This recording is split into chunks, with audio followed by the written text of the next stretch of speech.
Hello, everyone. Back again for our Christmas special this time. Notice my little funny Christmas hat. We are filming a couple days before Christmas. This will come out a couple days after Christmas, so technically I don't know if we can call it a Christmas special or not. It's the 19th of December. It's the 19th of December. It's close enough. Right? There we go. But hey, we're back at Chill Cawfee. We got some good Christmas stories to talk about We had today. a few Christmas, a few jingles for you. Yeah. Little jingle bells. Yeah, we had exactly. a couple fun Got things some to talk jingle about. balls, too. Jingle balls. There'll be some jingle balls man. today. The Jingle bells. sights that cannot be unseen. Yes. Oh, the things I've seen, Sonny Parlin. Anyway, thank you very much. Again, this is the Old Man Grappling Hour. I am Kevin Gallagher. This is my co-host, my friend, my buddy, my chum, my buddy old pal, Mr. Sonny Parlin. We are both the Old Man Grappling Hour, two of the old angry men that run the Old Man Grappling Hour. And Getting angrier by the second. yes. yes. Today we're back, Chill Cawfee, and Brandon, our buddy, Robbie D'Onofrio, D'Onofrio, exactly. Jeff Rod set us straight. Had a little technical snafu last week. We're back again. Sonny, how are you? I'm okay, just... Yeah. Yeah. As you know, I'm very annoyed with the amount of people that are out during the day in Florida. Mm-hmm. I know that I own a business, I know that you own a business, and I know what we do, and I know why we are out. We are actually working right now. We're here recording. All of the other people that are in Florida right now who are out on the highway, they can't all possibly be business owners, right? So why are they there? Why are they not at work? Do you people not have jobs? What is going on? Get out of the road. Go home. Elon Musk says there's not enough people. I don't understand why he says that. He needs to come to Florida, drive around on a random fucking weekday at like 2 o'clock in the afternoon and go out of your goddamn mind with all the traffic. And you tell me, explain to me in that traffic how there's not enough people. Because I'd love to fucking hear it. Apparently, Sonny Elon Musk has never been to a Target in Brandon at 3:30 on a Tuesday afternoon. Yeah, it's just, what the hell do all you people do during the day? Jeff Rod, I'm going to request my understand sweatshirt, if you don't mind. Could you bring that over here to me? It's fine. The folks at home want to see me undress and dress. We can put layers on. No, I think mine's in the corner. You can wear it. You can keep yours on. I don't We know have Jeff Rod in what's house happening. tonight. But you're absolutely right. We were in Jeff. Bring on through. Let's get your pretty little face in there, Mr. Jeff Rod. That's his arm. Jeff Rod in the house. Our technical support. But yeah, I don't understand where all these people are long story coming short, from. we didn't have a memory card today, so I have our new setup that's still a work in progress, by the way. But we have a new motherboard, and the motherboard requires a memory card. So we had to leave mid-show, as I put on my sweatshirt here. We had to leave mid-show to go grab a memory card at Target. And, I'll be fair with you. I'll play devil's advocate because I love to do that. What are you doing? I'm putting my sweatshirt on. You're doing a horrible job. No judges needed. And buy some no judges I'm needed judging. gear. I'm judging. I saw you judging my ability to dress myself. So we had to go get a memory card from Target. 3:30 in the afternoon, and it was packed. Like literally, you couldn't move in there. I mean, now it's the week before Christmas, so people are catching up on their Christmas shopping. I get that, but why aren't they catching up after work? Like, what are they doing? My defense to that topic was the fact that a lot of the people in Target or our mothers that I saw have to some pick their dudes. children I saw up from dudes. school.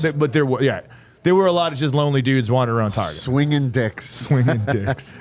Speaking of swinging dicks, we have some good ones. We're going to save that to the end. But All right, let's get to our first story Are you today. sure? You guys don't want to keep talking about Target? The old man Target hour? So apparently there's a Georgia BJJ instructor who's been charged with hitting an autistic child. All right. What do I think about this? I think these kids need to be hit. Oh, that one's going down. Sometimes these kids, you need to smack them around. They're too stupid, Just, Jesus Christ. like this one right here. I'm kidding. Jesus, I'm just going to drop A random parent's gonna I'm shoot me in dropping the you off at face. Target next week.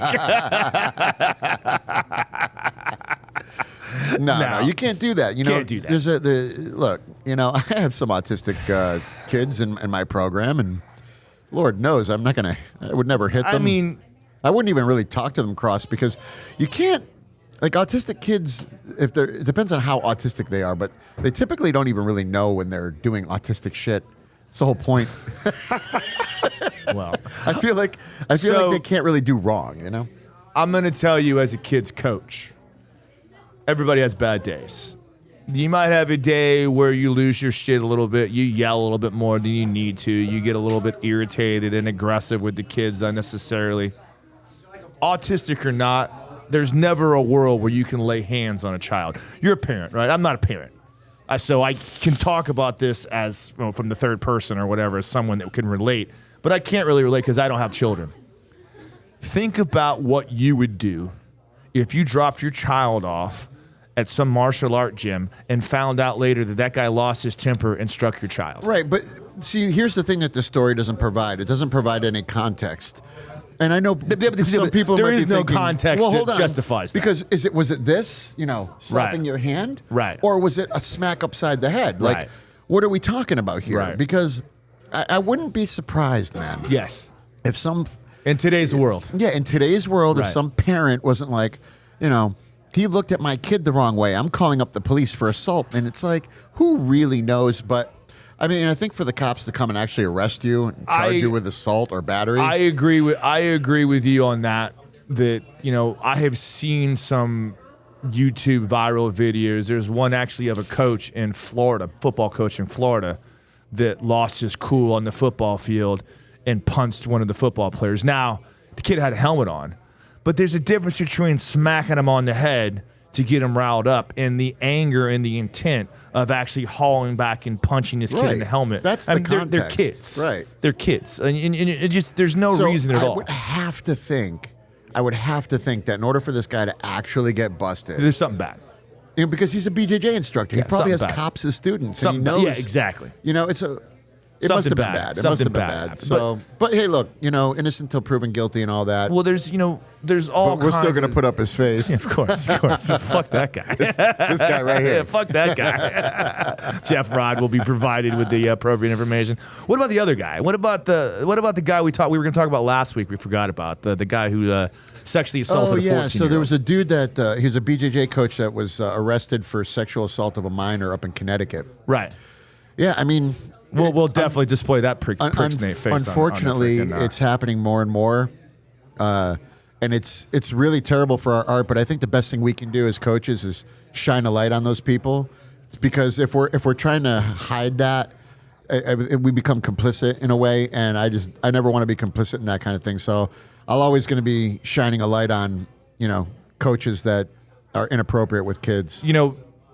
It sucks, and I hate that this is the reality of our lives, but, Pretty Boy Floyd, he's the famous gangster, right? He used to have a saying. They asked him one day, why do you rob banks?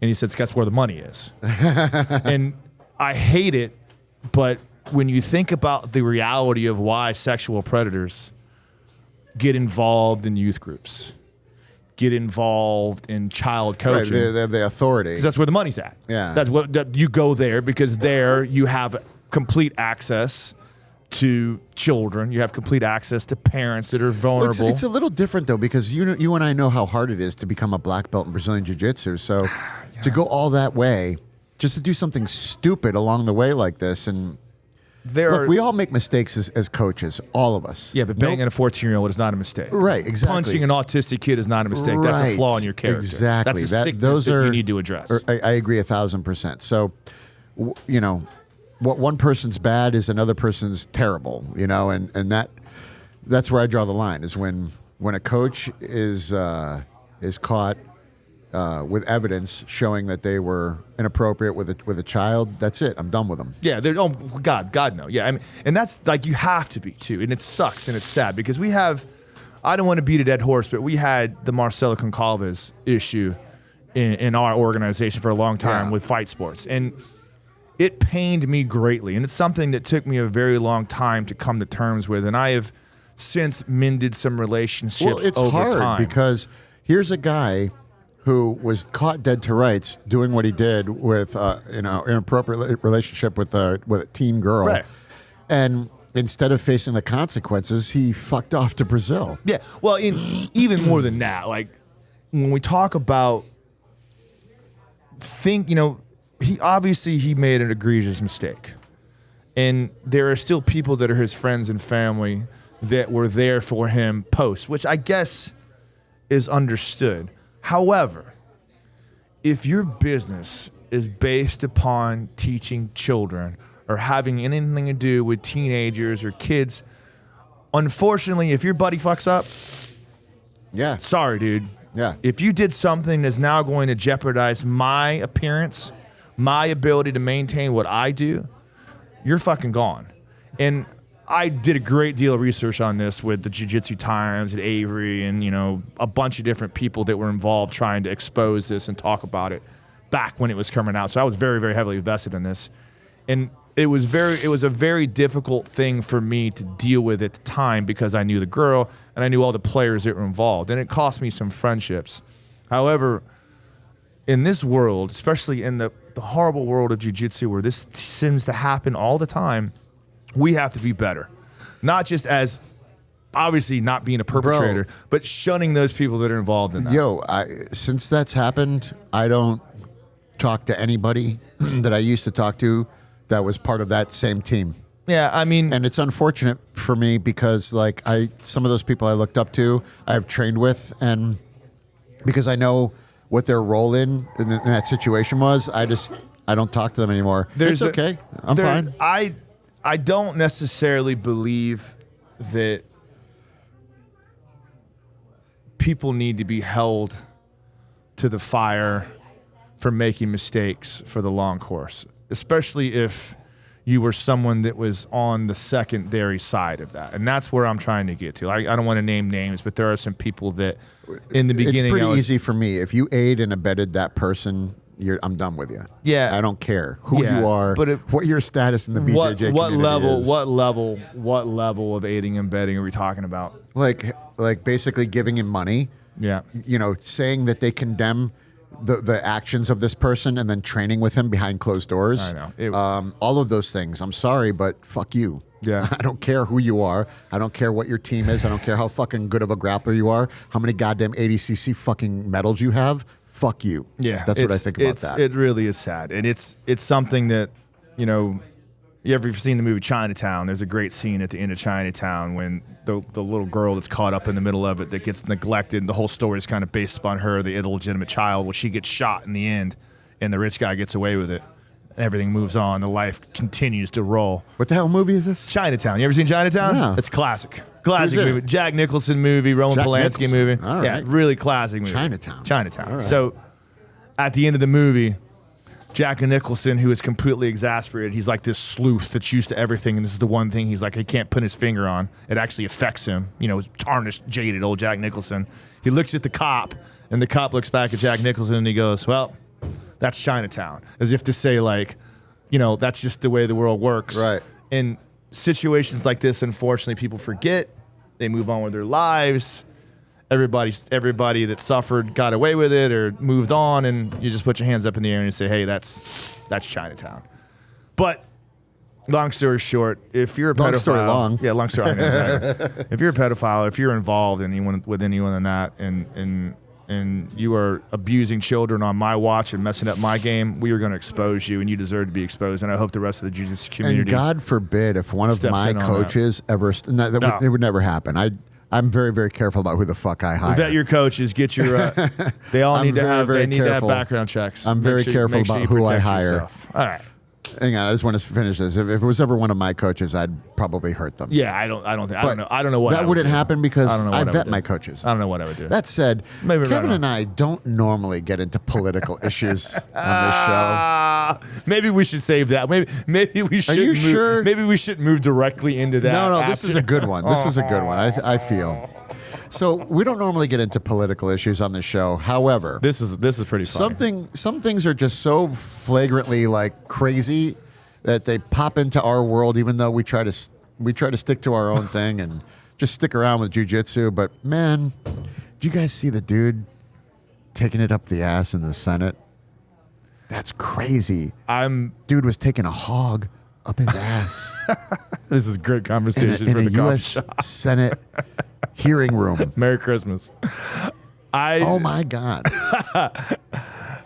I was not familiar with the story, and I didn't know how long it was been out or when it came. When Just came out. Just came out. Just right? came out. It's been a couple days, maybe. Maybe we'll put a link up so the we folks at home have to can put watch. the link. We have to put the link. All up. I'm going to tell you is when you see it, you can't unsee it. Yeah. It's You can't unsee. disturbing in a way that I didn't think it would disturb me as much as it did. Yeah. With the ease with which my guy was just. So apparently, there was a Senate aide that no one.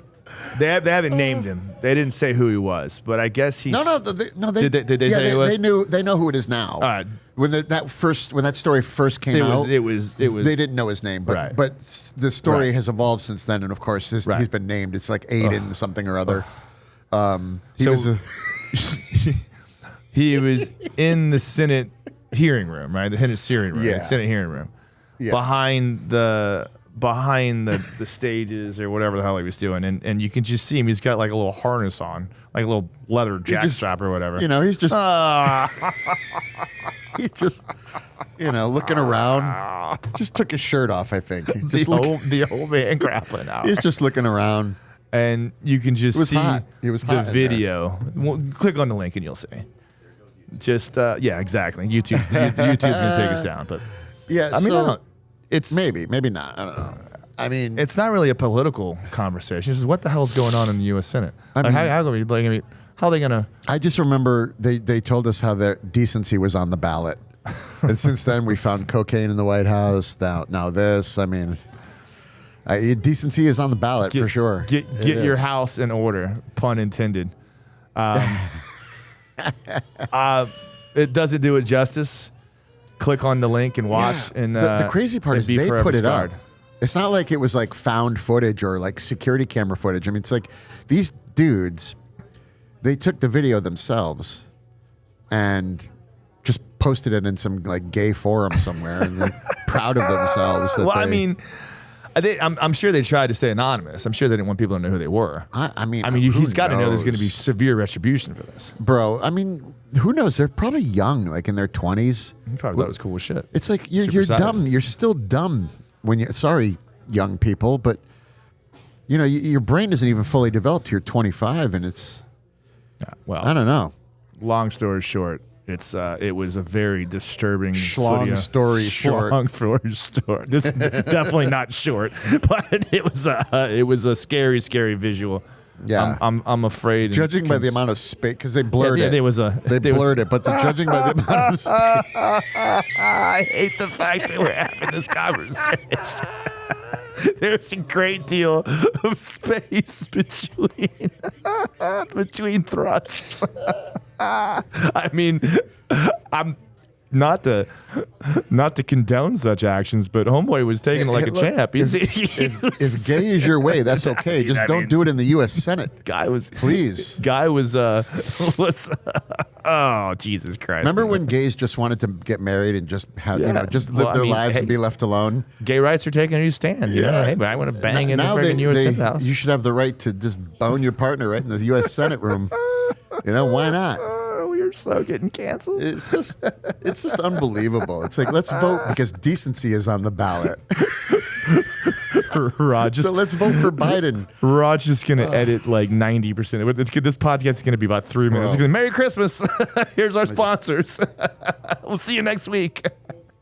Bro, What's next? What do we it's got like next? Every 5 minutes, I'm reminded. Moving around. Let's All move right. this. We got jujitsu. Okay, stuff. so I have a Jiu-jitsu great stuff. story for you right. guys. I Okay, like so stories. as you know, I just promoted Dylan Cameron to black belt. Yeah. We had our belt ceremony this past weekend. Dylan Cramp's an absolute stud. Yeah, absolute stud. He made black belt in 6 years, and one of the things that I said at the ceremony about Dylan that I'd like to repeat here is that you guys have to be an advocate for your own training. Kind of like you have to be an advocate for your own health. It's the same thing with your jiu-jitsu training. You can't just show up to class and do the moves, do some rolling, and then go home and think, okay, I'm on track for my black belt. It's like, no. You want to impress your coach? Do all the things that Dylan did. It's the four things, right? Competing, cross-training, private lessons, and seminars. You do those 4 things, and you do them a lot, and you train and train and train. I'm telling you, that's how he got his black belt in 6 years. The dude competes every weekend. Cross training, like, it's funny too because there was a time, and there are still some gyms out there that just refuse to allow cross training. Yep. I mean, it's just, if you don't have the confidence in your own jiu-jitsu abilities to allow your students to go out and cross train, then it's on you, not them. Right. And you're holding your people back. Right. And like the world of believing that somehow your jiu-jitsu is going to be this magical thing that no one else will ever figure out, and if you allow them to go cross train, they're going to take your secrets. Oh, Jesus, like, yeah. Come on, homeboy. Like, first of all, nobody, like, jiu-jitsu is everywhere. I remember when I went everything to, I need is right here on my little magic machine. So I went to go do the.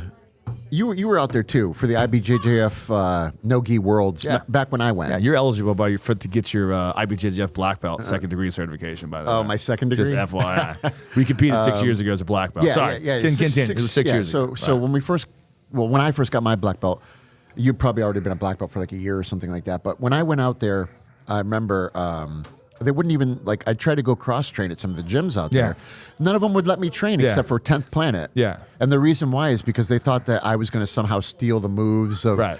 It's like, bro, come on. Are you dude. shitting me? Come on, dude. I'm an old man. Come on, dude. I'm not even going to be in your division, Come dog. on, dude. Come on. Dude. It's that weird old Brazilian. And, you know, there was a time in Brazil when there was like 5 gyms where that mattered.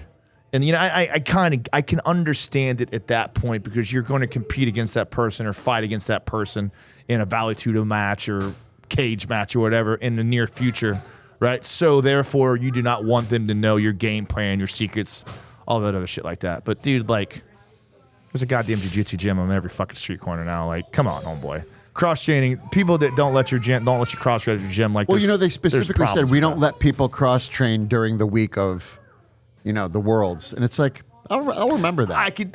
I'll remember that. I would almost say I understand that. It's still ridiculous, Right. It's still like, come on, brother, we're in town. Yeah. Come on in. Like, even if I was going to compete against you on Saturday, Yeah, dude, dude, come on, we're gonna get a little work in. That's fine. I trained with Oliver Taza for like an hour on the same day that I was to compete against him.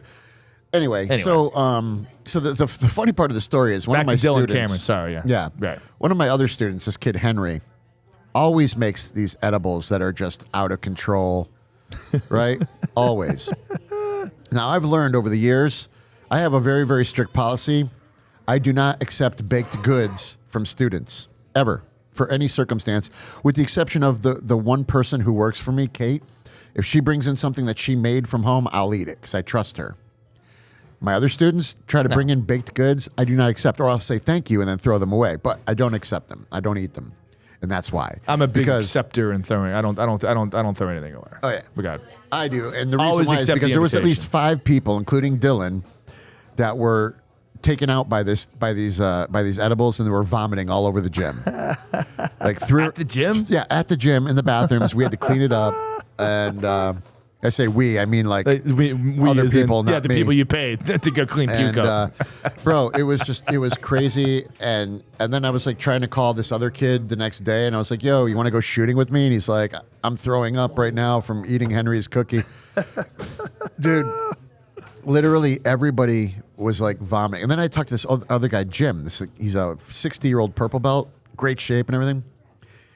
First thing he says to me when he comes in on Monday morning is like, "Dude, I took one bite of Henry's edible. I didn't even bring it up. He brought it up. And he was telling me how the room was spinning and all this. And I'm like, yeah, you're one of the lucky ones. You're lucky. Didn't vomit. Yeah, you're lucky you didn't vomit. Right? So, yeah. So that's what I spent my weekend Dude, doing. man, I am not joking around. I just got my tattoo worked on yesterday. I was talking to my tattoo artist about this yesterday. I was just getting my tattoo done. And I would not take anything. I won't even smoke a blunt from someone that hands it to me at a store unless it comes from an actual freaking medical marijuana store. Like, there's no way in hell I would grab anything or take any drug, any bump of cocaine, anything anyone hands to me at a bar.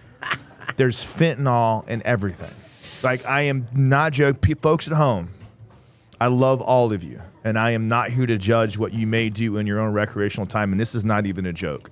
Like, I have lost so many friends, you asshole. I have lost so many friends over the last few months, few years, year or so from fentanyl. They put fentanyl in every single thing you can think of. It has fentanyl in it. Do not accept drugs from anyone at all that may... Dickhead. I need $1 first. I got it. It's all good. That was horrible. No. I did that wrong. Is it all don't do it. I totally did that wrong. Moving right along. Merry Christmas, by the way. What's next? That smelled very sweet. Then with the saccharin. What was that? I mean, it was registered. It's the Splenda. FDA approved. It Never comes in snorted a Splenda bag. before. I didn't just now. I actually blew out. What do we got next? That's why it went all over. All right. Dylan Cameron, everybody got sick. Yeah. All right. So I have been there before, by the way. When you eat when you eat too many edibles, it's not a fun world. why is I'm a 10 milligram guy myself. I think I do more than 10. I lose my shit. Splenda all in my phone now? Why is Sean Strickland beating up random people? Oh my God. Why is Sean Strickland beating up random dudes at UFC events? Dude, don't get me It really started. makes me want to go to a UFC event. I hate to say this, Sean Strickland, Colby Covington, and the whole lot of these fucking animals that are out there. Just I like that we live in a world now where everyone is empowered to speak their mind and speak their truth whenever they feel like saying it. But man, sometimes enough's enough. Like sometimes you're not speaking your mind, you're just a fucking asshole. And you know, I watched the totality of that press conference, and it was a shit show from start to finish. Everyone's trying to cash in on the Conor McGregor freaking. But what about Sean Strickland? So let me get to that point because we're gonna lead up to this. This is a very long. This is normal. A long intro into the reality of it. That's what you get for trying to make a bad joke. By the way, asshole. So during the course of that press conference, it was just one snide remark after the other, and then we moved on to the Colby Covington press conference, which is the same shit. So this guy Darush, I forget his damn name, but he's from the islands, and he's kind of a known prick too. Like him and Sean Strickland were bantering back and forth, and Sean Strickland made a joke about like he's gonna take him in the back room and get him off, and then this guy who was an asshole made a joke about Sean Strickland's dad giving him more action than he's gotten, or something along those lines. Apparently, Sean Strickland's dad abused him as a child. So there's this whole thing that's going on, this banter back and forth. So Sean Strickland's pissed off about that, right? Then they go to the fight, and Sean is sitting 3 rows back, and Dana White actually came on to the press conference and said, that was my mistake. Like, he makes the seating charts for the fights, and he put these 2 ridiculous ding-dongs that are known assholes. Who was the other guy? I forget his name. What do you remember his name? Duplessis? Yeah. Yeah, they're gonna fight. And Duskus is a tough dude. He's from the islands, but he's known for being. He's Looks known like for they did fight. Yeah, naked fight. Maybe we can watch that. It's gonna be in the Senate House. naked fight. Anyway, so this guy Discus is known for being an asshole as well. Like he's known for causing And shit. Sean Strickland is known for being an angel. Sean Strickland's a complete freaking off. So anyway, during the UFC 296, Dana White sits these 2 like 2 rows apart from each other. And of course, when the camera goes on Sean Strickland, DeRusse is in the back telling him to go fuck himself. Sean is already caught up in the moment. And I'm not saying it's right. I'm not saying it's wrong. It's horribly wrong. But Sean Strickland jumps out of his chair, tells 2 kids to move out of the way, so that makes it okay. And he tells Gilbert freaking Burns, his 5-year-olds, to scoot over while he jumps over 2 rows and proceeds to freaking pummel this guy. That was nice of him, though. Yeah, exactly. At least he got the kids, out of the way. Can I just say, I am one of the very few people who was team Orlando Sanchez when Orlando fucking. Yeah, well, I mean, it's funny. It's funny. At the time, I knew Sean Strickland was an asshole, but at the time before I realized how big of an asshole really was, I was kind of like, man, that's kind of a dick move on Orlando Sanchez. Now I'm like, you should have broke his fucking arm off. R.I.P. Orlando.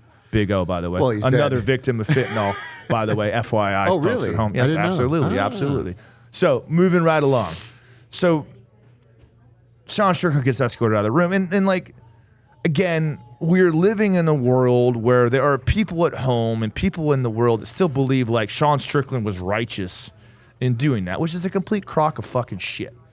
So next, now we got Colby Covington. Colby Covington. What did he do?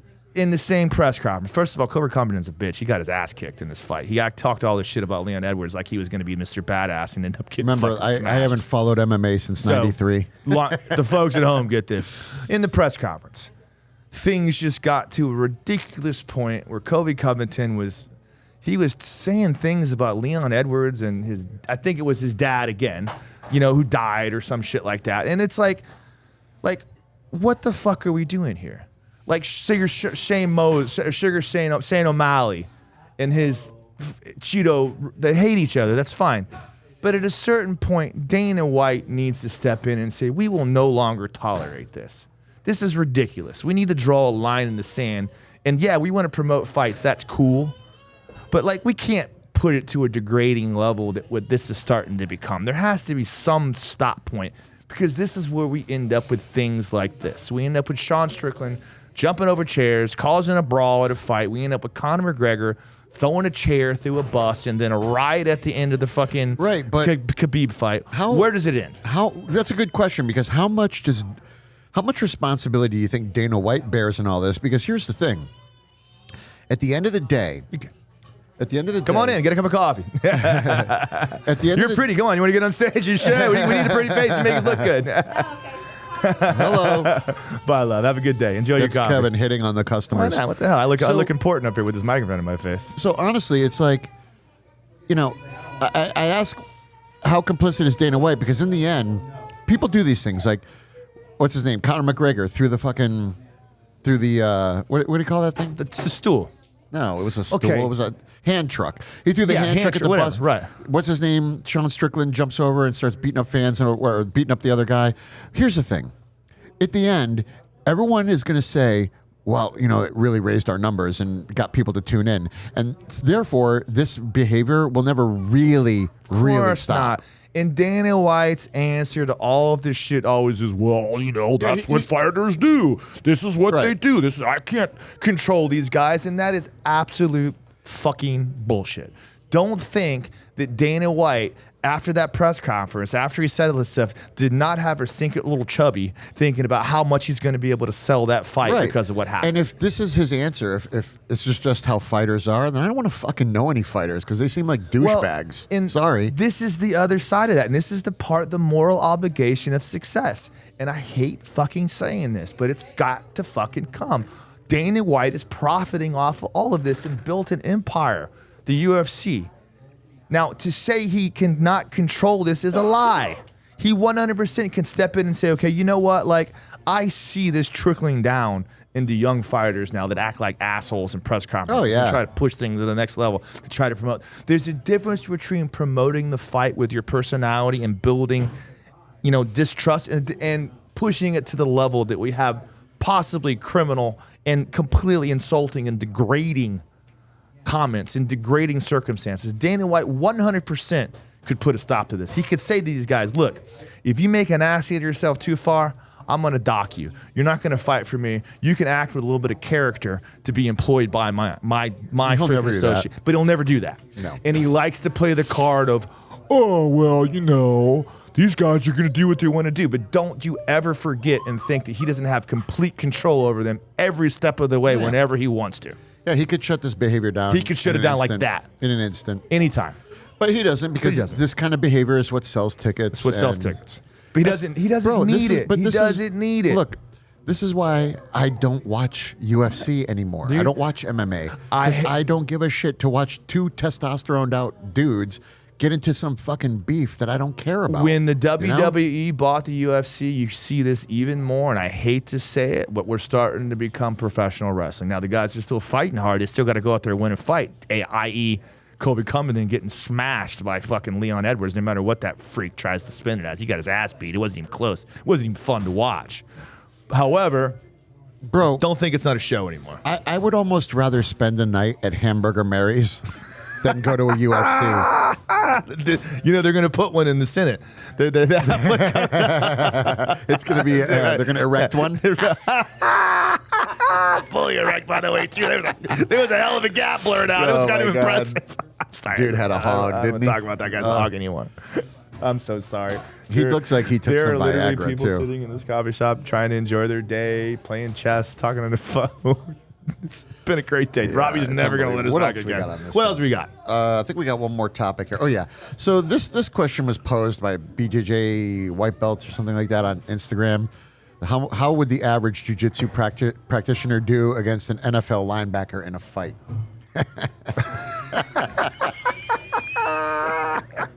I love these questions. I absolutely love these fucking questions. Yeah, dude, they're gonna get wrecked. This goes back. This The goes average back. jiu-jitsu practitioner is gonna get. Remember killed. when there was that big jiu-jitsu versus CrossFit thing, and like, "Hey, your bench press isn't going to save you when I'm choking the life out of you." And I get it. Like, you guys have watched one too many Horace Gracie videos or one too many freaking Look, paleo. I'll say the or same thing I always paleo. say when it comes to questions like this. Dude, in every martial art, in every walk of life, you have lions and you have lambs.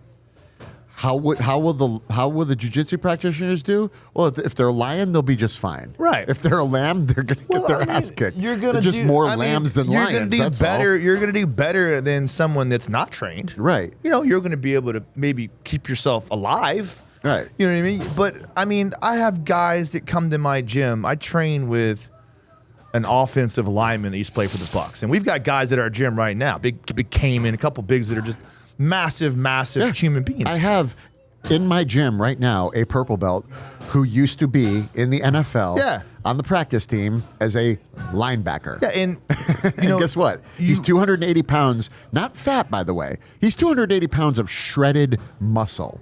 Like, this dude takes his shirt off, there's no fat. I mean, and not just that, they're super athletes. Right. Like, I played in the fucking NFL. Yeah. Like, he's not just some dude that works out. Like, And- this dude is an absolute elite And he's monster really of an good. His athlete. name is Mark. He's really And good at jiu-jitsu. Used to being in situations where you have to actually murder each other. Yeah. So, And that's why I respect the way this guy trains, too, because he doesn't train like that.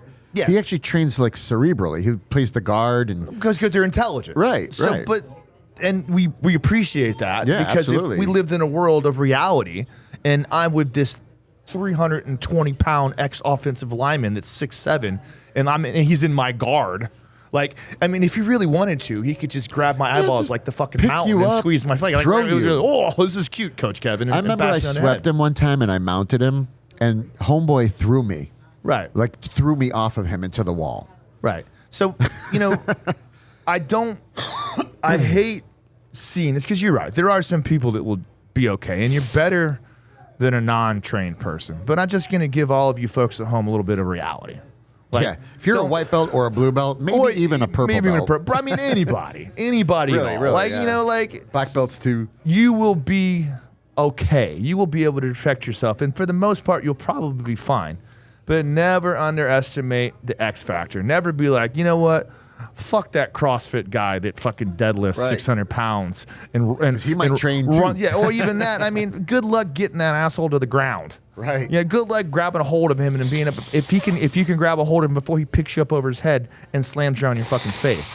Like, the best way to win a fight is to not get in one. And training jiu-jitsu should be knowledge enough to recognize you never know who you're going against. Don't think you're superhuman, because you're not. Don't think a Think purple about it. belt or a blue How many belt means you're times invincible. have you, as a white belt, been training in the gym? Some big guy comes in the door, but he actually knows a little bit. You know, Yeah. like maybe he has a month of jiu-jitsu. Or he under his belt. wrestled. Yeah, or he wrestled or something. Or he's an ex-offensive lineman for the Yeah. fucking Bucks. Like, bro, it's not going to be like an easy day. Yeah, you never know? gonna be an easy day. And dude, I say this a lot as someone that worked in bars that used to have to throw people out for a living. Like, when you grab someone and they immediately don't go to the ground, you're in your mind, you say to yourself, "Ah, shit, this is going to be fun," because there are people that don't know shit, and you grab them, and they crumble, and they're on the ground, and they start swinging around, and they go to sleep. But there's also that one dude that you grab that looks at your eye and smiles, and he ain't going down, and now you recognize you're going to earn your money. So, that being said, Yeah. Don't think you're invincible, folks. A purple belt or a blue belt in jiu-jitsu does not mean you can go pick a fight with any human being you want. Don't get you'll yourself do killed. well, like against most people. Better than most. But however, you're talking about like serious athletes here, like that are really big. you don't know anybody from anybody. Buy a gun. That's what I always say. Well, that's that's why I carry. Yeah, exactly. Because here's the thing. It's like Sonny's got a piece on him right now. Sure, somewhere. I do. Please don't pull it out in the coffee shop. No, I will not. But here's the thing. It's like, and that's why I carry, because as much as I know about jiu-jitsu and fighting, I know that any situation can start to go real south real fast, and it's better to have it than not. You zig when you should have zag. You get knocked out. Some guy like Gordon Ryan wants to fight me. What am I going to do? And you never know who the Gordon Ryans are. Right, exactly. You just think never know. Think of all the goofy purple belts or the brown belts that are sitting in the corner playing freaking Pokemon that will get up at any given moment and wreck your world. Right. That look like Harry Potter, right? Those people are in the real world. They're alive and they're out there. Or just some crazy, messed up lunatic that just got out of prison that you don't recognize. It's mad and he's got a dirty blade in his arm. It's going to stab or in his pocket and stab you in the freaking chest. That's why I don't work in bars anymore. You just never know. So that's why I carry. You should carry too. I'm getting to it. You have a gun. I have a gun. I just don't carry. I should start carrying. I need to get yourself a little bag. Like I need to get a little fanny pack. Yeah. Or one of those wherever that thing tearaways. is. Yeah. I don't even know. A little fanny pack. What else? What else we got? Anything else on the list? That's it, man. That's all I had written down for the thingamabob. Thingamabobber? Yeah. What do we go? We got an hour in, Jeff Rod? We could talk some more about the Senate. 43 minutes. We got another 10, 15. No, 10, 15 let's not do that. You know what I think? We're at a good stopping spot. point. Let's just just stop. We can talk about my Christmas party this weekend. Nobody cares. No.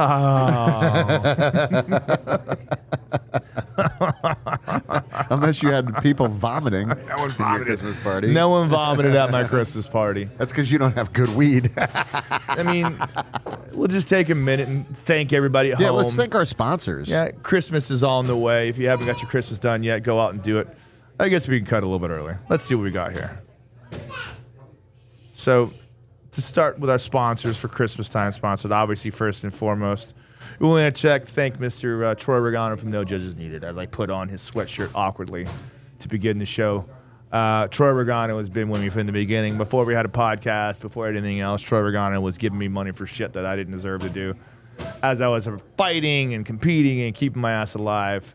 Troy, we love you very much. Go buy your No Judges Needed gear. Thank you, Troy, for keeping Kevin alive. The website the website is on our website. The link to the place is on our website. Troy is just one of those people with the teat that Kevin was suckling from for all these years. Exactly.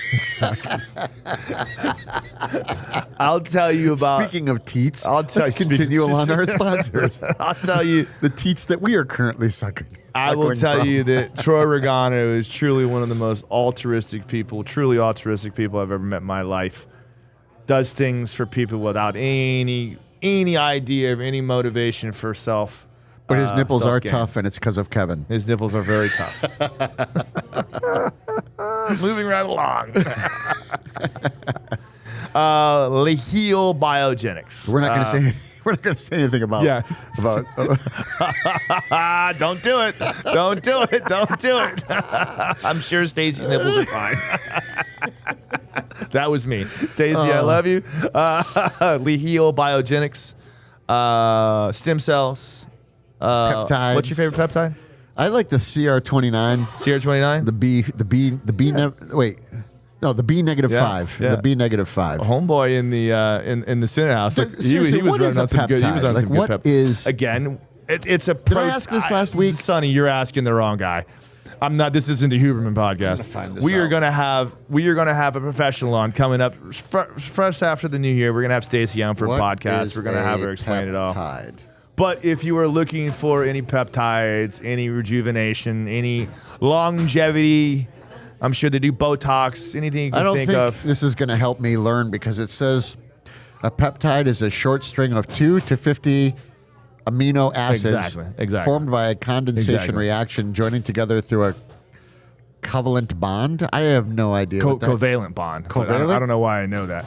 But for some reason, I do know what a covalent bond is. Don't know what it means or any context. I just know what the word means. So, My goodness. peptides. Leheel. peptides. They have stem cells. Anything we need. Jeff Rod is giving me the move along, so I think we're going to move on to the next one. We've already butchered that one enough. Folks at home, if you're interested in sponsoring the show, if you're interested in sponsoring the show, please hit us up. You can tell we do such a great job of Why promoting wouldn't you your sponsor business. this? Yeah, well, you're going to get your money's worth, and I won't go broke paying Rod. So please help us out. Moving right along. Classic coaching. Mr. Connor Kovacs. I can't remember his damn name. But Connor is amazing. Connor is my nutritionist. I've been working with him now for about 6 weeks, and I can tell you I can 100% see improvement in my body composition, my overall vitality. He is amazing in what he does. He monitors my eating. I weigh on my food. I do all the things that I should have been doing years ago, and he helps me along the lines to make sure I stay there. This is the best I have felt in a long time at 47 years old, encroaching upon 47 years old. I'm 46 now. I'll be 47 in the next month. And all through Connor. Jenga. You know, Right. Dave Matthews has a song called "The Space Between."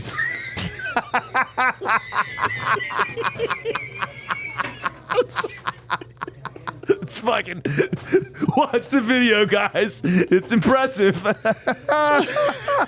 Merry Christmas. The space between.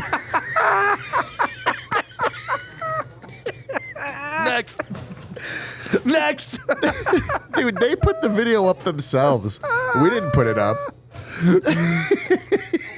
Rewire. Rewire coaching. Again, my physical therapist, my personal trainer, Mr. Charlie Keenan. Jeff Rod works with Charlie. He's amazing. He's in the Tampa area. But I will tell you, if you live in that area, it is worth the drive. He is 100% the best personal trainer, physical therapist I've ever worked with. If you have issues with your back, issues with your knee, a nagging injury, he will get it right, and he will get you on the road to recovery faster than anyone. Or you just want to get in shape, in the best shape of your life. Dr. Charlie Keenan is amazing at Rewire, so hit him up. Active Health and Wellness. Mobile IV unit, mobile IV treatments. They're in the Tampa Bay area, Trinity, Odessa area, Newport Richey area. And it's a service comes to your house. Give you an IV, give you some vitamins, get you right back on the way to recovery. If you're drinking a little bit too much, you've had got a little fluey, not feeling so hot. Maybe you've been to the U.S. Senate. Maybe you've been to the U.S. You caught yourself a little bit of a cold or something else. I'm The sorry. space between. I could just. We could have done the whole show on that, honestly. The whole show could have been about that shit. It's scarring, yet oddly impressive. You can't stop looking at it. I don't know why. I can't stop thinking about it now. The ease with which my man was just relaxed. Oh boy, it was. You think it was pretty like with the camera and everything. He was very relaxed. Very relaxed. You know, it's like I want to ask him what his secret is and tell it to my wife. And last but not least, thank you very much to Mr. Robbie D'Onofrio for allowing us to use his facility, probably for the last time. Chill Cawfee. If you're in the Brandon area, actually, I think they have locations around the whole Central Florida area. Chill Cawfee, they've got, what's that shit called? Kava Bar. And the other stuff. Kratom and Kava. They've got some CBD items. Yeah, all kind of things. Sonny's cramping, much like. Yeah, whatever. He wasn't cramping. He wasn't cramping. He was all about the limb. Obviously, did some stretches beforehand. Stretches, right? Kegels. I mean, I don't know what you have to stretch for that. If you're interested in some coffee, come check out Chill Cawfee. And Brandon, come check out Gracie. Brandon, our good friend Robbie D'Onofrio. I got your name right this time, kid. Thank you very much for letting us use the building. I think we have offended enough people already. Yeah, We'd like for you all to enjoy the rest of your day. We'll be gone soon. Don't worry about it. I hope Robbie doesn't watch these shows. Rod, cue the music. Thank you very much. Merry Christmas to all and Happy New Year. We will see you again in the near future. Bye-bye. Goodbye. Oh, my God.